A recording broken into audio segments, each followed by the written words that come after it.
What is up, everybody? Welcome back to another installment of Saber Reels. My name is Toby Barkwell, and with me is not Matt Thomas. Matt Thomas is going to be out today, unfortunately.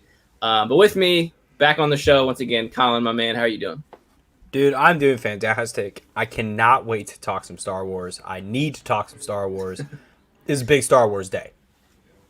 Yeah, it's a very big Star Wars day. We've been waiting on this particular part of Star Wars to finally get a sneak peek of, and we had it today, and we're going to talk about that a little bit later in the show. But as always, we're going to open up talking about what our week in Star Wars looked like. Colin, I know you got something to share, so we'll start with you, buddy. Oh, yeah. You guys know I love my collectibles. Love my Funkos. I always got them behind me. You know, nothing better than a call from a GameStop number you haven't saved in your phone than when they tell you something came in the mail. And folks, something came in the mail. And if you are a fan of the Knights of the Old Republic series, as I am, then boy do I have a show for you. Let's start out with a little Bastilla Shan and Darth Revan keychain. Pewter, very hard. Could knock somebody's head out with this thing. Watch out. Everybody loves a good keychain. Gotta love a good keychain. Can't have too many. We got a old Jedi Knight, Old Republic Jedi patch. Gotta love that. That is awesome stuff. I love it. It is just that old feel, but still you recognize it, right? You know that hope is coming. So what do you do with your patches? Because I have an assortment of Nothing. patches as well. You just Nothing, hold on to them. Just have a whole bag full of them. I used to. I never had like a Letterman's jacket. I was in band. We didn't have Letterman's jackets. I got like my trumpet case. I'm not gonna sew them onto my trumpet case. Right. I do have a lanyard now for Star Wars Celebration. It's got that same logo on it. Got the ID sick. pouch, and it's got the logo on the lanyard. You got a nice little thing there. And of course, it would not be complete without some Funko Pops. I'll just show them both at the same time. Light spoiler alert for the game. Here's Jedi Knight Revan and Bastilla Shan there. Just some beautiful, beautiful bobbleheads. All those Star Wars Funkos come in as bobbles. Gotta love it. How was your week? It was good, man. So a little bit of an adventure. So the new High Republic novel, The Rising Storm, came out on Tuesday, and I took a break off work, went to Walmart. Was like really excited to pick it up and go home and read it, and they didn't have it. Just didn't have it. I checked Walmart's app and it said limited quantities. I'm like, well, there's none here. And I talked to a person, they didn't have any, so I was like really disappointed. So I checked my Barnes & Noble, my local Barnes & Noble. They didn't have it in store either. So I was like, well, see, this is my mistake. I should have just pre-ordered it. But for whatever reason, I didn't. I just figured I could Don't give Jeff Bezos your money. Don't give in. Well, so I ended up not going through Amazon. I actually went through Barnes & Noble, and it was really cool. I did not expect this. This was kind of a surprise. But is it autographed? Book is signed. Yeah, I love those Barnes & Noble signed editions. So yeah, I picked up The Rising Storm. I'm about 10 chapters in, and I'm thoroughly enjoying it so far. A lot of character setup, reintroducing characters that we met in Light of the Jedi, introducing some new characters. And if you guys haven't checked out the High Republic stuff, I highly recommend it. It is this brand new Star Wars, as brand new Star Wars can get in terms of the setting, the characters, the plot, the villains. Like, it's all brand new, and it's really exciting because you have no expectations. You just kind of go into it and just kind of, you're just surprised. There's nothing. There's no like Luke Skywalker. There's no Leia. There's no Kylo Ren. Like, there's no expectations that are attached to these new characters. So you're just kind of free to enjoy it as you read. So I'm really enjoying it, and I'm hopefully going to finish it soon, and maybe I'll do a review on the channel a little bit later. But other than that, that was my week. No other collectibles picked up, but we do have to talk about this. Like, finally, I went on a whole rant a couple episodes ago about this because we're like, where is it? Where's Visions? Where's Star Wars Visions? It was announced last year during Disney Investor Day, and we had heard little to nothing about it since then. And I think last week we got an announcement on StarWars.com that we were going to see a sneak peek today at the Anime Expo Light, I think is what it was called. Yep. But they did have a panel, like a whole panel had, some interviews, and they gave us a sneak peek video. And oh boy, does Visions look cool as hell. I mean, I said in my expectations video from a couple weeks ago that my expectations were low. I really did not know what to expect with this. We didn't know anything about it, like I said. But I really, really liked what I saw. And I know you are an anime junkie, so I'll let you kind of carry us through this conversation. But I will read off the list of the episodes. We're getting 9 episodes, all dropped on September 22nd. So they're going to do a super dump on Disney Plus, so you can just kind of binge at your leisure. But anyway, the names of the episodes are The Elder, The Village Bride, Tatooine Rhapsody, Lop and Ocho, TO-B1, The Ninth Jedi, The Twins, The Duel, and Akakiri. I think that's how it's pronounced. But yeah, 9 episodes. We saw some familiar characters. We saw some brand new characters. But Colin, like I said, you can kind of take this discussion because I know you're kind of the expert in this whole anime world. All right, folks, strap in. Let me get my anime meme reflective glasses on, and let me walk you through this. So we got a couple things that we are truly, truly blessed in the Force with. We have Production IG Studios working on the Ninth Jedi. Everybody needs to keep an eye out for that. They have made such things as Ghost in the Shell. Ever heard of it? And something that my little brother has been very hyped on is the show called Haikyuu. It is the volleyball anime. He has been very adamant about, hey, dude, you should watch this. And I believe him. So I will eventually watch it because he's watched everything I've ever told him to. That's a good little brother, by the way. And other than that, the other one that really stuck out to me, let's see, where did they go? Was Cinema Citrus. Cinema with a K. And they made the Dot Hack Quantum OVA series, which that's OVA is kind of like a special in the middle of a season in anime where they just kind of come in and do kind of like a recap. So they've had their hand in some major stuff. And I'm excited to see what they're doing. But overall, my anime excitement comes with new voices in Star Wars. And the one thing that stuck out to me was that every single producer, every single creator had to prove that they were a diehard Star Wars fan before Lucasfilm let them touch these products, which I think is awesome. And when we think back to what Star Wars' roots are, when we go back to Seven Samurai, we go back to the Japanese film roots of the lone swordsman wandering through. That's what we're going to see with the Ninth Jedi, Seven Samurai. Like, come on. Like, guys, like, they're literally smacking you over the head with this stuff. The Twins, the Elder, the Village Bride. Village Bride sounds to me like could be like some sort of twisted Kill Bill references going on in there. I love that. And Tatooine Rhapsody, that's going to be some beautiful swan song to the planet that everybody just takes a piss on when they talk about like their favorite planets. Like, it's just a big ball of sand, who cares? And the stuff that we've heard about the Duel in terms of the color coordination that's going on and the lightsaber battles going on. I cannot wait.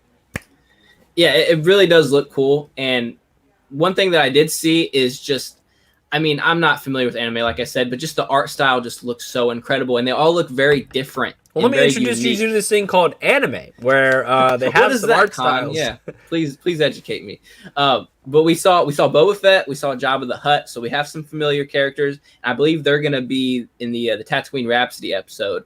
But other than that, everything else looks very, very different, very new. You know, it's still unclear the sort of canon with this show, which it doesn't bother me at all because this is art. Like we're gonna see some very cool and new things here, and they don't need to be tied down to canon or the timeline, making sure everything fits like a puzzle piece. Like they're free to just do what they want and be as creative and weird as they want. There's an episode, I can't remember if it's I think it's The Elder. It's there's like an old man Sith guy, like with 2 little like lightsaber knives. Like it looks so weird, but like so cool at the same time. Oh, and the other thing to keep an eye out for, or actually to keep an ear out for, in the short Akakiri, the sound designer of the classic anime series Astro Boy, is lending their talents to that one. So that's a very popular old 80s anime. So all the old 80s sounds will be incorporated in some. And we kind of saw that, right? We saw that artwork of the little Astro Mech kind of boy looking character getting flashed in of the stuff. So very excited to see that one as well.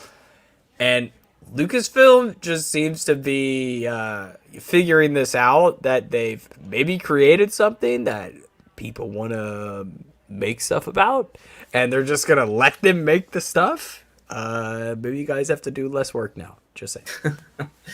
Yeah, man. And it's really cool. You're going to get a good balance. I mean, we're just about to wrap up Bad Batch. We got like 6 episodes left. I know, it's so sad. And this is dropping in September. So you're going to get, your canon, Bad Batch, Clone Wars spinoff show, and then immediately transition to something that you can just enjoy in terms of like no expectations, just enjoy the art for what it is. And these are all going to be anthology little short episodes. So not, they're very easily digestible. You can probably watch all 9 episodes in probably a couple hours.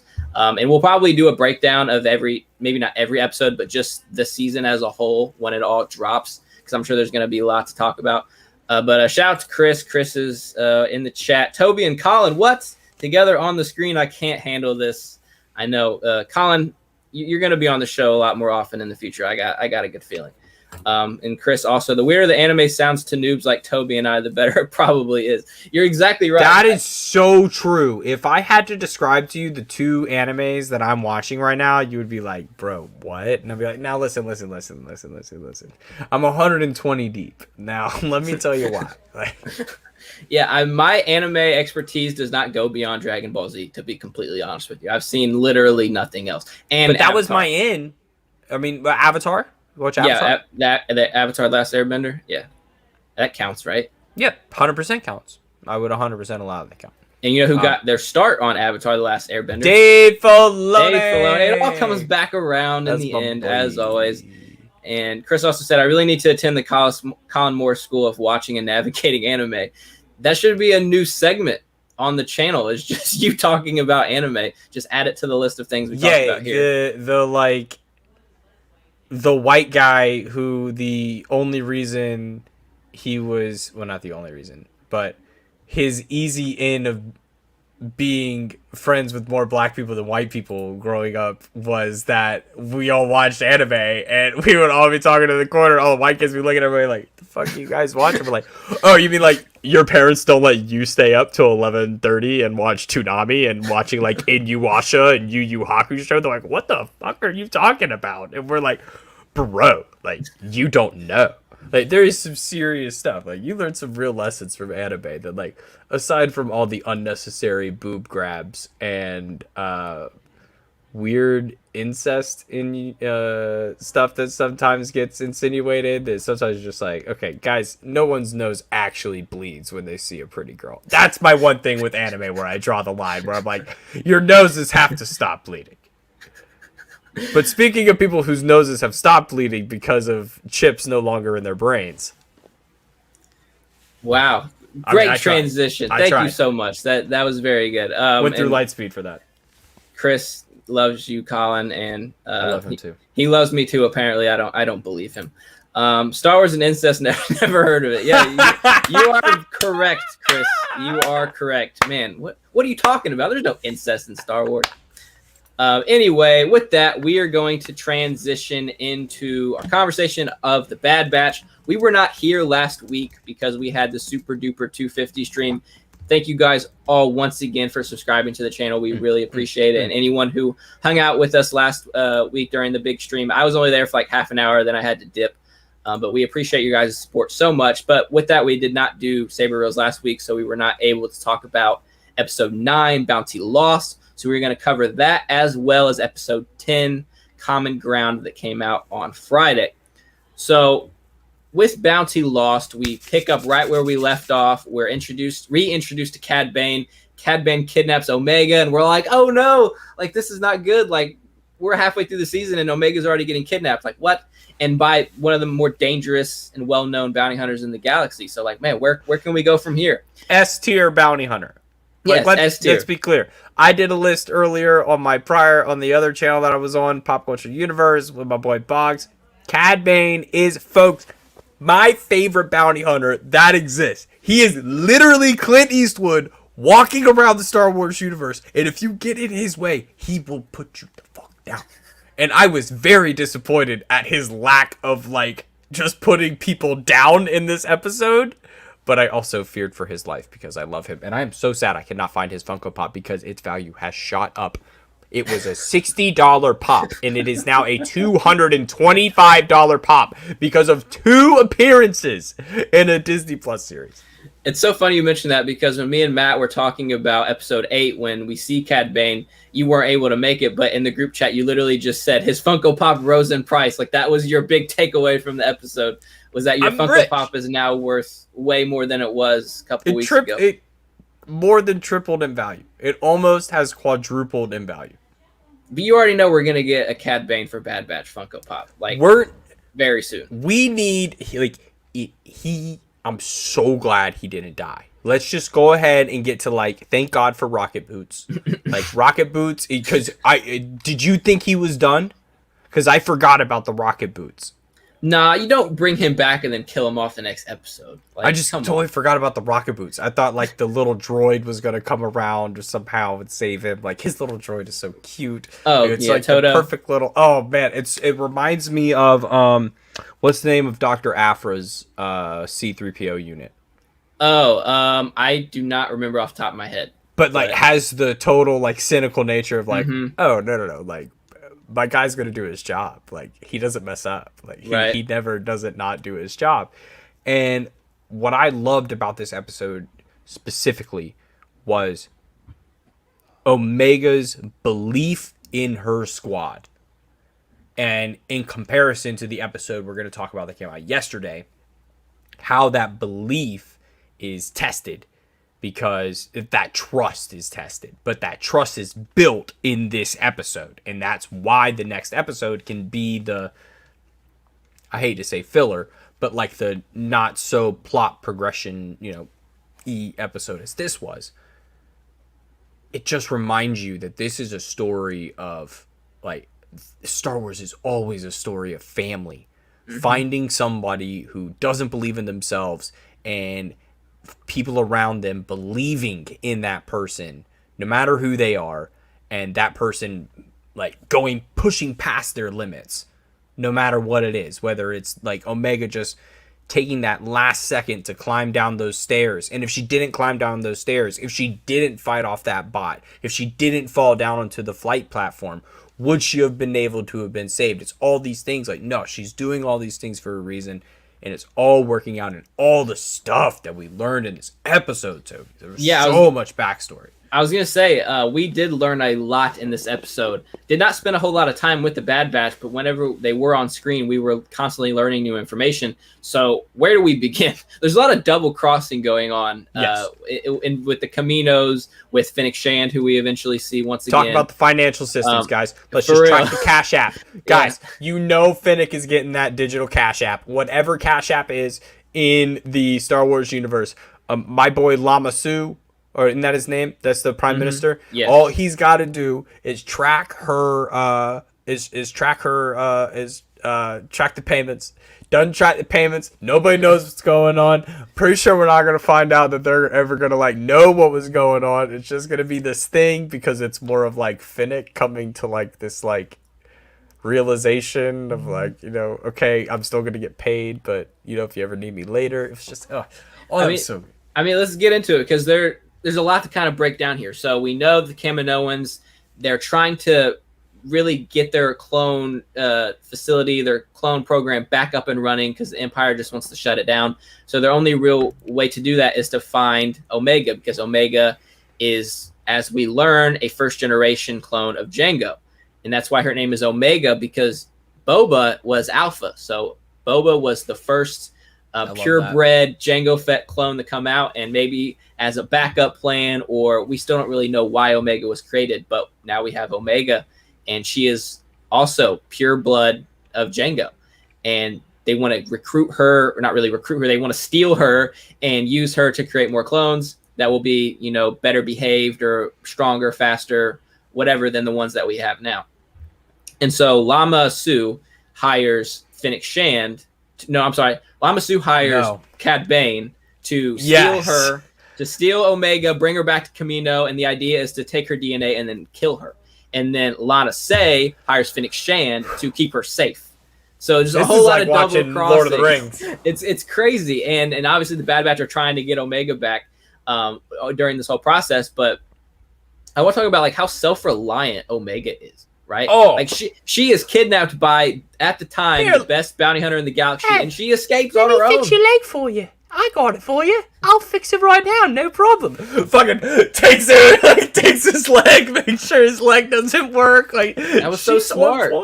She was speaking super facts, because she's like, if he's your friend, why isn't he helping you? And Toto's like, he's really busy. He's busy flying the ship. Like, he's not flying the ship. They're in hyperspace. They're in hyperspace. Like, he's back there sleeping, right? Like, he could easily help you. He just doesn't care about you. Like, come on.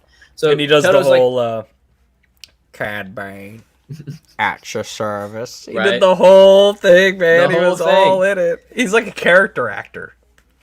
He's like a Star Wars character actor. No, he really is. And he is who he is.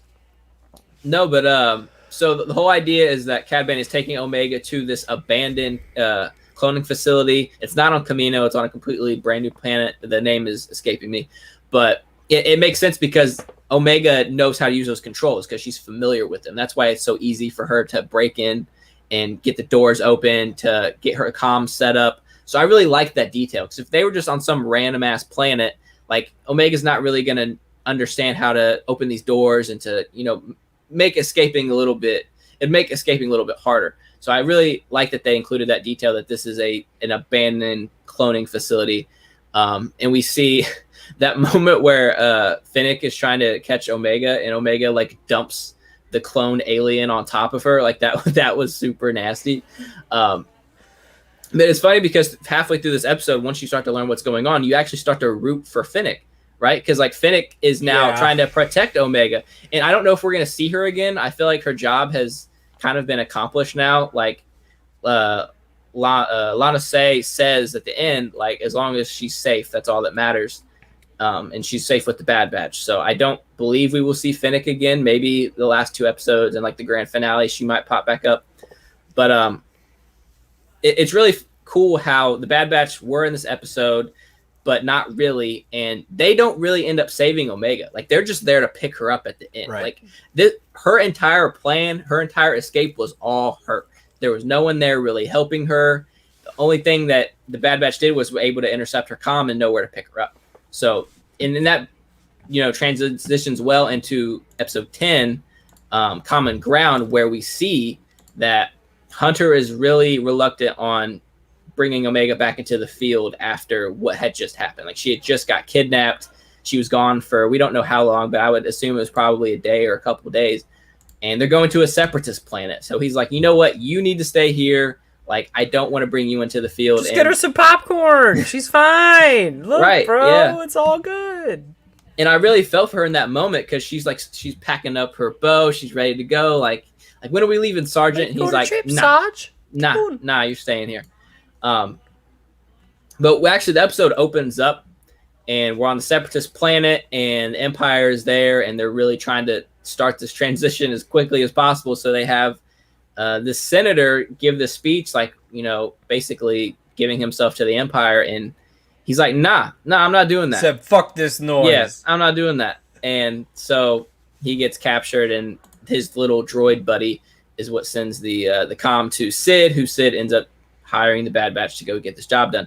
And Hunter and Echo are like, nah, we're not doing that. We are not going to the separatist planet. Like, the Bad Batch have every reason, especially Echo, to not want to go deal with those separatists. Like, we were in this war for 3 years. Like, we're done with those hooligans. Like, just let them be. But Sid's like, nah, you owe me a debt. You gotta do this job. So they go to this planet, and once we get to the planet, it is all very, very familiar. Which just say the Bad Batch are very good at their jobs, right?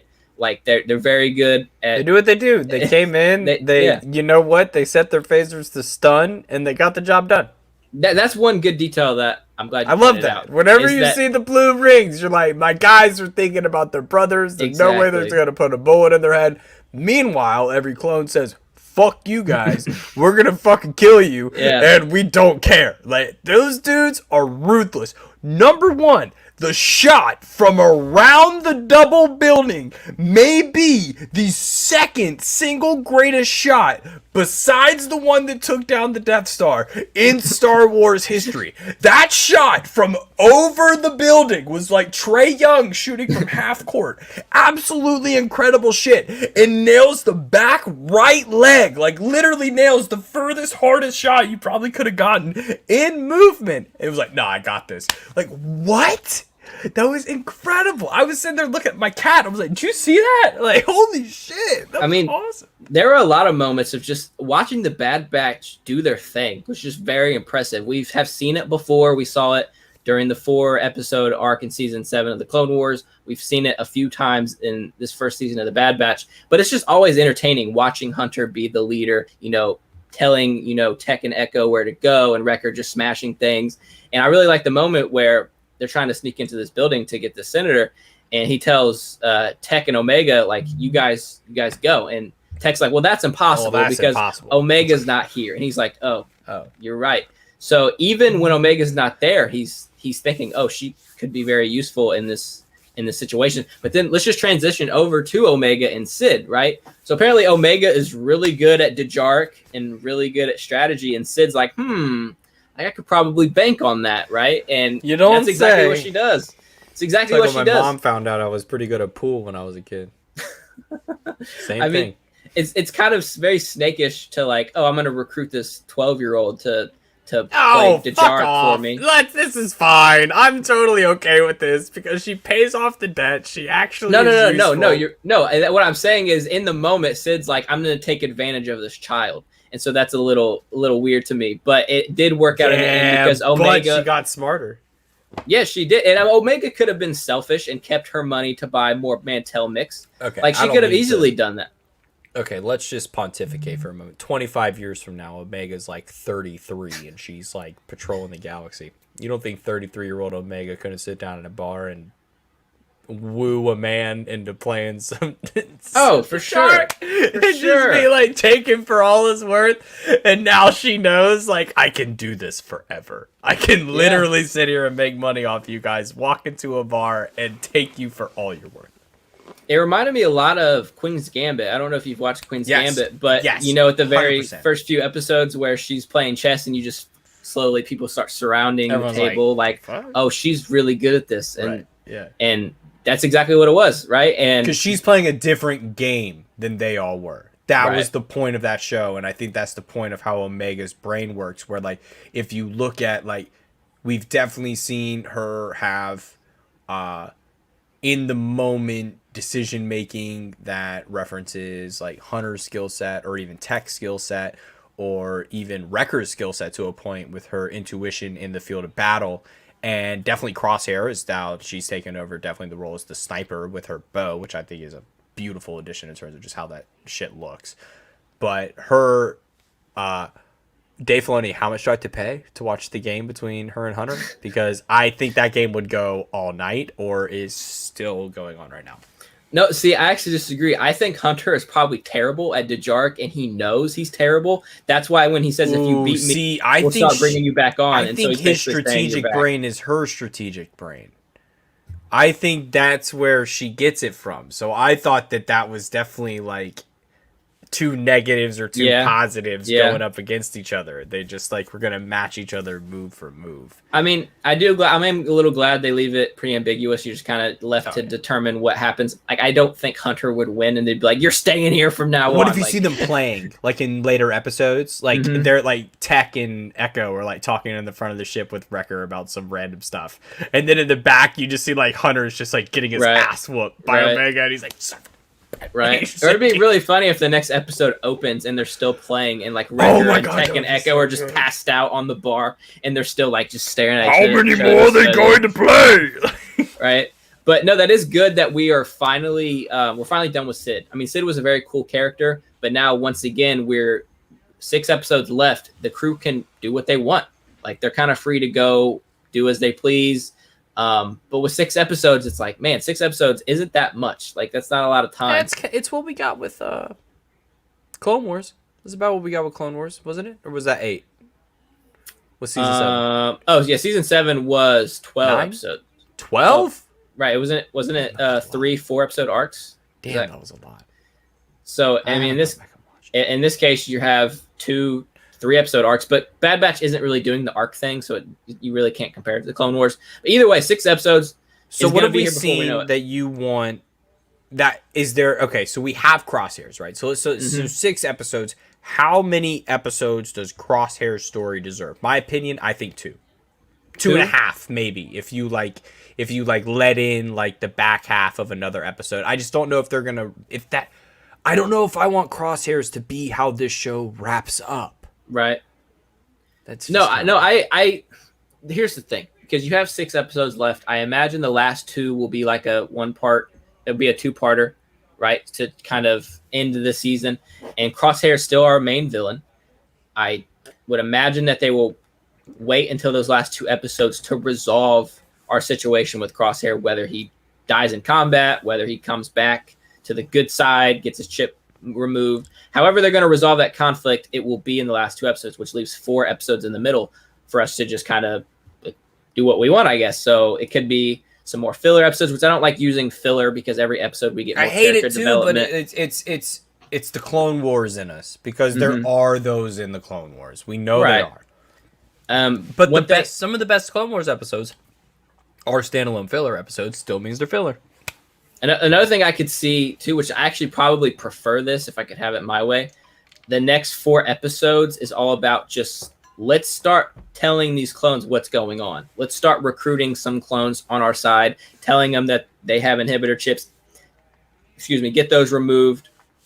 And then the last couple episodes be like a Kamino uprising where they all finally go back to Kamino and take back their home from the Empire.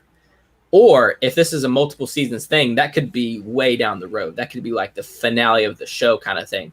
Because we're still waiting on Gregor. We're still waiting on Wolf. We know that they end up meeting up with Rex. We don't know when.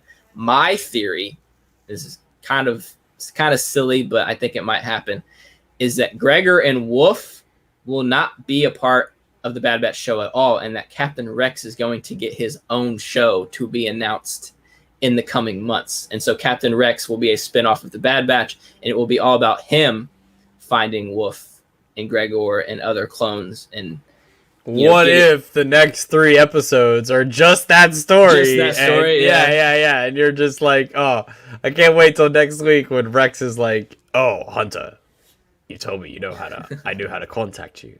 And so I did. No, I definitely think we'll see Rex again. But the reason I don't think it will happen is because this show is very much focused on Omega and her relationship with the Bad Batch, right? Like Gregor and Wolf have nothing to do with the Bad Batch or Omega. So that's why I think if they're going to tell that story... Boba? You want to see some Boba? It makes sense. Like, does Boba know about Omega? Are we going to see him find out about Omega? There's no way in holy hell he knows about Omega. You wouldn't think, because he leaves Kamino fairly quickly. Okay, so then let's have this bigger discussion. Let's take 5... whatever.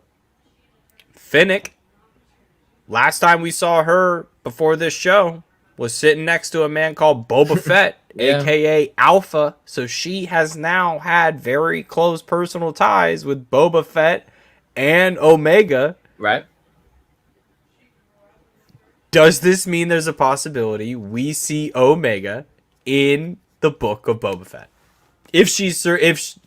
She'll survive the show. They're not going to kill a fucking kid. They're not going to kill a kid on Disney Plus. Let's just go ahead and get that over with. They're not going to kill a kid. Something's going to happen if she goes away or something like that. But I think there's a possibility that she leaves with Finnick and learns life. I don't know if the Bad Batch get out of this. No, they can't. You have to give me a reason why those guys didn't show up in other places. Right. No, so here's another one of my crazy theories. I believe Tech will die at the end of this season. I think that has Why been... Tech? And the reason I say Tech is because he's been very emotionless, very robotic since we were introduced to him in the Clone Wars, right? Just shows zero emotion. And me and Matt talked last week that it could be like he could be on the spectrum, and that could be why. But my thought process is, number one, you can't kill Hunter. He's the leader of the crew. He'll probably be the last to go. Can't kill Wrecker. You just had this whole arc with him and his inhibitor chip. It would be kind of silly. Can you imagine if Darth Vader takes these guys down? Man, that would be something. But you can't have Wrecker die. We just had his situation resolved with the inhibitor chip. We just got Echo back in Clone Wars a couple years ago. So I don't see them, having this whole thing of bringing him back and then killing him off. So that leaves Tech. I believe Crosshair will survive, either as the continuing being the main villain of the Bad Batch for seasons to come, or if they do bring him back, and get his inhibitor chip out and he rejoins the Bad Batch, I think he'll stick around. But my thought is that the one and only time we ever see Tech be emotional is when he's dying, and he's either sacrificing himself. He's either sacrificing himself to save the Bad Batch or Omega. Decision. The only logical decision is for me to do this, and they're like, "Tech, yeah, no!" He's like, "What do you mean? This is the only decision we have to make." Like, stop it! You're gonna fucking die. Yeah, I think that would be really effective for his final moment to be his one big emotional moment with the most crew. Expensive Funko Pop immediately. Right? Tech becomes like the emotional part of the show. Oh man. No, but I don't want him to die. Like, I'm not rooting for any of our crew to die. But like you said, there's no way the Bad Batch is around come the rebellion. Like, they're going to be gone, right? So we're going to have to start killing them off eventually. I don't know how long this show is going to be, 3 seasons, 4 seasons, 6 seasons. I'm personally think it will be a 3-season show. Right? Are you serious? I believe 3 seasons. This is a one-off. I am so in on all these shows. Just one-off? Yeah, I do not. If I'm wrong, I'm glad, because I love these guys. I love waking up on a Friday morning, and there's something about this Friday morning show that I'm sad is going to move to Wednesdays, because there's something almost like Saturday morning cartoons about it to me, because I wake up and like my girlfriend will go to work, and like when I work nights, and I'll wake up in the morning and I get my fucking cereal, like I sit there and I'm like eat my cereal and I watch the show, and it's really enjoyable and like really nostalgic to me, and I just enjoy like how it feels like an old Saturday morning cartoon, like the familiar aspects that I don't want to leave. But if they do, and your Captain Rex theory is right, I ain't mad. No, I definitely could be on board with that if this is just a one-off show, and then we immediately transition into a Captain Rex show where we find out what happened to Gregor and Wolf and all the other clones. Because with 6 episodes, I don't see them resolving the transition from the clones to the stormtroopers. We got to figure out the Camino financial system. we got a lot of stuff we got to get to. The Camino is very much in debt. Okay, so give me your number. Give me your top 3 wish list, not including Echo. What do you want to see? If this is the last you see of the Bad Batch, what do you want to see from these guys? Man, if they are responsible for the Camino uprising, that would be incredible for me, right? If this team decides, just forget, surviving, forget, trying to get through this transition to the Empire. You know what? Let's go save our brothers. Let's get Rex. Whatever he's doing can wait. Let's get Rex. Let's go save Crosshair. And in the meantime, let's tell our brothers what's going on. And let's get these clones off of Camino. Problem is, I don't know if you're going to have potentially thousands of clones running around the galaxy during the Age of the Empire. I'm thinking that only a few survive the Camino uprising. Which, if even just one survives, that would be enough for me, because then we know, okay, they were able to at least save one. And that one clone could go off and live a life, have a family, and to not have been a part of we know that happens. Of the Empire. Yeah, with some, but I'm talking about like the guys. Who's the guy in Clone Wars or Rebels that they go and run into, that the guy that has the family and stuff? Or they did that in Bad Batch. Yeah, that was in the show. Yeah, Cut. Yeah. But the thing is, with Cut left during the Clone Wars. I'm talking about clones that leave realizing, Order 66 was a part of. But if a Jedi showed up, would he not have freaked out? See, that's very unclear. Because he didn't hear it. So is it like a vocal thing? Because that's one of the things where I was like, y'all need to shut up and quit saying Right. Order 66 around Yeah, fucking because that's people you what don't Rex need to say it did. around. Yeah, exactly. I don't know. I don't know how the chip works. I'm thinking it's probably a voice command thing where. Because then I'm thinking, like, what your Camino Uprising, I'm trying to picture the episode. And then I'm seeing Omega, who grew up there, go total freaking Natalie Emmanuel in Fast and Furious franchise, whip out her, like, fucking digital keyboard and bust out some hack. And then she, like, flips all the inhibitor chips the other way. Mm-hmm. That's what I'm seeing. I want to see something where it's like they're all about to flip, and then Omega's like, "Oh, I got it," and then her and Tech has to sacrifice himself, K2SO style, some shit, and then Omega's like the last line of defense. He's like, "You have to punch in this thing at this time." He tells her how to do it. She does it. Flips all the chips. Hunter survives. He's like, "Commander or Sergeant." He's Sergeant, right? Like, "Oh, Sergeant, reporting for duty," and they're like, it's all emotional moment. I just wrote the finale. Dave Filoni, you're welcome, or hire me if I got it right. See, I think my take on how all this goes down is that they go back to Camino. They know there's no way they're leaving that planet unless they succeed. Right. And so half the crew, let's go take care of Crosshair. The other half goes to the dining hall. They lock the doors of the dining hall. That's where all of the grunts are. That's where all the regular clones are eating. And they start laughing at the Bad Batch. "Oh, you weirdos, why'd you guys come back here?" And they're like, "No, y'all need to listen right now." And then they explain the whole chip thing. And then they somehow are able to get the chips out like as quickly as possible, and then all of the clones, all of the Bad Batch storm out of Camino, and maybe they run into these new elite troopers, which are going to eventually turn into stormtroopers. Oh my god, it's like the John Lawrence in Hamilton. They're going to lead the rebellion. Yeah, I think it's going to happen. I don't know if it will be this season or if that's something they're waiting to do in potential, a second and third season. But I don't know, man. I'm excited knowing that we don't know, because everything in the trailer we've already seen. So we're going into these last 6 episodes completely blind, and it's really, really exciting that it's sad that we're almost done, but it's exciting that we could go absolutely anywhere in these next 6 episodes, and it's going to be a surprise. Let's do it, dude. I'm ready for the ride. It's going to be super, super fun. They can take us wherever they want now.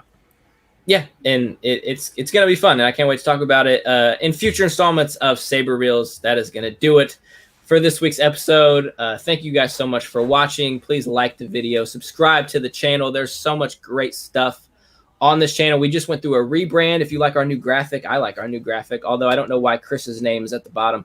But shout out to Chris. Thank you for tuning in, buddy. And once again, thank you for watching. Thank you for your support, everything you guys do. We really, really appreciate it. And we will see you guys next week on Saber Reels, talking about the Bad Batch and what other great Star Wars news and collectibles, of course, because that's about 80% of this show, to be honest. It's collectibles, Funko Pops, books, all that good stuff. I'm going to stop rambling. Thank you for watching. We will see y'all next time. May the Force be with you always. Peace.